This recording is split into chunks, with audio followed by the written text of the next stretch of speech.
Olá! Nesse vídeo nós vamos juntos ler o capítulo 2 do Evangelho de João e eu quero convidar você a participar conosco aqui desse vídeo, lendo, refletindo cada vez mais da Palavra de Deus. Mas antes, se você ainda não é inscrito, se inscreva no nosso canal, ative o sininho, compartilhe o vídeo com as pessoas que você ama e vamos juntos divulgando, falando da Palavra de Deus para mais pessoas, ok? Bom, vamos lá então para o capítulo 2 do Evangelho de João. Capítulo 2 do Evangelho de João. Queria que você me acompanhasse aqui na leitura e nós vamos juntos aqui tirando as lições importantes para a nossa vida. O casamento em Caná da Galileia. 3 dias depois, houve um casamento em Caná da Galileia e a mãe de Jesus estava ali. Jesus também foi convidado com seus discípulos para o casamento. Olha que interessante, Jesus ele é convidado para um casamento juntamente com seus discípulos. A mãe de Jesus estava ali também. E nós podemos perceber aqui que Jesus, no período em que ele esteve aqui, no período em que ele passou aqui na terra, Jesus ele viveu próximo às pessoas, ele estava próximo às pessoas e vivia muitas coisas do cotidiano que nós também presenciamos, que as pessoas na época, elas presenciavam. Tendo acabado o vinho, a mãe de Jesus lhe disse: eles não têm mais vinho. O vinho era algo fundamental numa festa de casamento. E a festa de casamento nos dias de Jesus não era uma festa como nos nossos dias hoje. Ela demorava alguns dias e o vinho ele era fundamental. E havia acontecido um problema. Por quê? Porque o vinho tinha acabado. E a mãe de Jesus ela percebeu essa situação, percebeu esse problema. Mas Jesus respondeu: por que a senhora está me dizendo isso? Ainda não é chegada a minha hora. Então, a mãe de Jesus, ao perceber o problema, ao perceber a dificuldade, ela vai até Jesus e diz para Jesus: olha, acabou o vinho. E a gente percebe aqui, talvez, o desejo da mãe, de Jesus, para que ele mostrasse o seu poder, mostrasse que ele era o Messias, o Filho de Deus. E agora Jesus diz assim: ainda não é chegada a minha hora. Ou seja, Jesus ele sabia o tempo certo, o momento certo de mostrar o seu poder e a sua atuação. Então ela falou aos serventes: façam tudo o que ele disser. E aqui nós percebemos que ela entendia claramente, Maria entendia claramente que Jesus ele era o Messias e que ele sabia exatamente o que estava fazendo. E nós temos um recado muito importante da palavra de Deus aqui para nós. Por quê? Porque Jesus é quem precisa nortear a nossa vida, é Jesus que precisa conduzir a nossa vida. Diante dos problemas, diante das dificuldades, nós podemos sim levar os nossos problemas a Jesus da mesma forma como Maria fez, mas é Jesus quem vai resolver os nossos problemas de acordo com a vontade dele, com o tempo dele. E o nosso tempo é muito diferente do tempo de Deus. Deus ele sabe cada momento, ele sabe cada situação. E é por isso que é importante nós entregarmos a nossa vida a Deus, confiar nele, esperar nele e aguardar no Senhor. Porque Deus ele sabe sempre o que é melhor para cada um de nós. Então Maria disse: façam tudo o que ele disser. Ela demonstrou aqui confiança em Jesus, confiança de que ele era o Messias, o Filho de Deus. Estavam ali 6 potes de pedra, que os judeus usavam para as purificações, e em cada um cabiam cerca de 100 litros.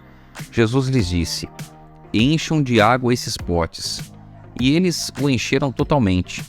Então lhes disse: agora tirem um pouco e levem ao responsável pela festa.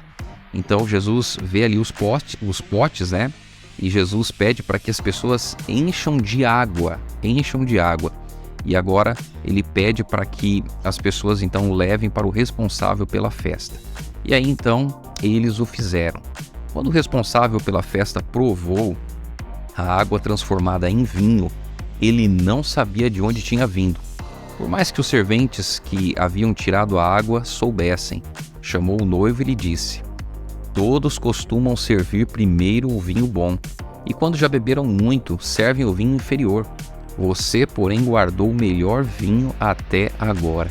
Então tinha um costume, porque como as festas de casamento duravam muitos dias, o que os noivos faziam? Eles serviam o melhor primeiro, certo? Porque daí as pessoas elas iam bebendo, elas iam comendo, e depois que já estavam praticamente saturadas, elas serviam o vinho de uma qualidade inferior. E quando levaram ali para o responsável pela festa, né, o vinho que Jesus havia, na verdade a água que Jesus havia transformado em vinho, ele fica admirado. Por quê? Porque ele diz assim, olha, você guardou o melhor vinho para o final, o melhor vinho até agora.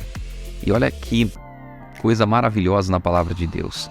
Quando Deus realiza algo na nossa vida, Ele sempre faz por nós o que existe de melhor. E quando nós confiamos em Deus, nós podemos ter a certeza que Ele está cuidando de cada detalhe, que Ele está fazendo o melhor para a nossa vida. Assim, em Caná da Galileia, Jesus deu início a seus sinais. Ele manifestou a sua glória e os seus discípulos creram nele. Depois disso, ele foi a Cafarnaum com sua mãe, seus irmãos e seus discípulos e ficaram ali não muitos dias. Então, o casamento em Caná da Galileia marca aqui o início dos milagres de Jesus. Aqui nós podemos ver Jesus ele atuando, né? Mostrando o seu poder, mostrando que ele era o Messias, o Filho de Deus. Bom, o verso 13 diz assim: estando próximo à Páscoa dos judeus, Jesus foi para Jerusalém e encontrou no templo os que vendiam bois, ovelhas e pombas, e também os cambistas assentados. Tendo feito um chicote de cordas, expulsou todos do templo com as ovelhas e os bois, derramou o dinheiro dos cambistas pelo chão, virou as mesas e disse aos que vendiam as pombas: tirem estas coisas daqui, não façam da casa de meu pai uma casa de negócio. Os seus discípulos se lembraram que está escrito: o zelo da tua casa me consumirá. Então os judeus lhe perguntaram: que sinal você nos mostra para fazer essas coisas? Jesus lhes respondeu: destruam este santuário e em 3 dias eu o levantarei. Bom, a gente percebe aqui que as pessoas elas estavam usando o templo como um comércio, estavam usando a casa de Deus como um comércio. E Jesus, ao perceber isso, Jesus então expulsa todas as pessoas dali, mostrando que essa não é a finalidade da casa de Deus, do templo de Deus. E agora os judeus perguntam para Jesus, então, qual sinal você nos mostra para fazer essas coisas? E Jesus responde: destruam este santuário e em 3 dias eu o levantarei.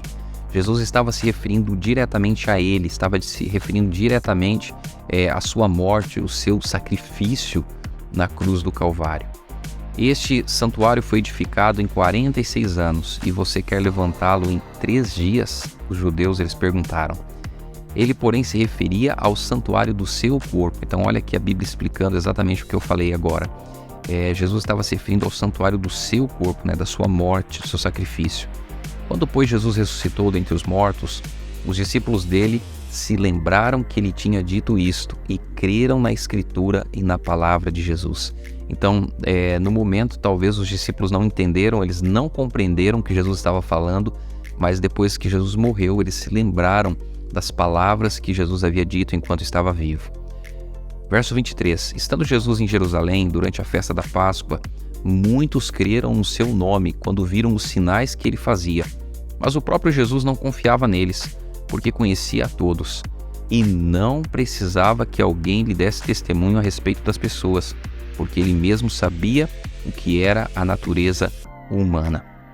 Bom, a gente percebe aqui o início do ministério de Jesus, os milagres, o milagre, na verdade, né, lá no casamento em Caná da Galileia que Jesus realizou, e a gente percebe Jesus dando início ao seu ministério, e as pessoas elas olhavam para Jesus e elas não acreditavam que Jesus era o Messias, porque elas tinham uma ideia, elas tinham uma visão formada de Jesus.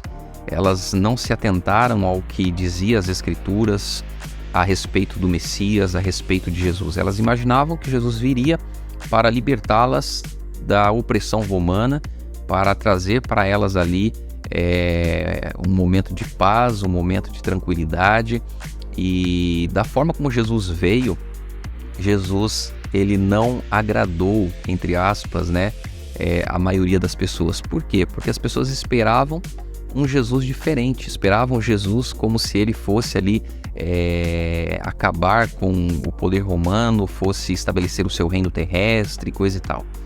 E hoje, muitas pessoas também, quando ouvem falar de Jesus, elas querem um Jesus do seu jeito, da sua forma, da sua maneira. E nós precisamos entender que nós precisamos aceitar a Cristo, precisamos aceitar a mensagem da palavra de Deus, precisamos buscá-lo diariamente na nossa vida e nos colocar nas mãos do Senhor. Porque Jesus, o desejo dele, a vontade dele é de nos amar, é de nos salvar, e independentemente das situações que nós venhamos enfrentar na vida, Jesus ele sempre vai estar conosco. Tem uma coisa que me chama bastante atenção na vida no ministério de Jesus, é que Jesus ele procurava estar no meio das pessoas, viver no meio das pessoas, e mesmo estando no meio das pessoas, vivendo no meio das pessoas, Jesus ele não fazia tudo o que as pessoas faziam. E aqui há um detalhe muito especial, um detalhe muito importante. Jesus amava as pessoas, mas não fazia tudo o que as pessoas faziam. Jesus influenciava as pessoas para os caminhos de Deus. E esse é o desejo que nós precisamos ter também, de influenciar pessoas para o reino de Deus. Bom, espero que esse vídeo tenha abençoado bastante você. Compartilhe com quem você ama e nós então nos encontramos no próximo vídeo. Um grande abraço e até lá!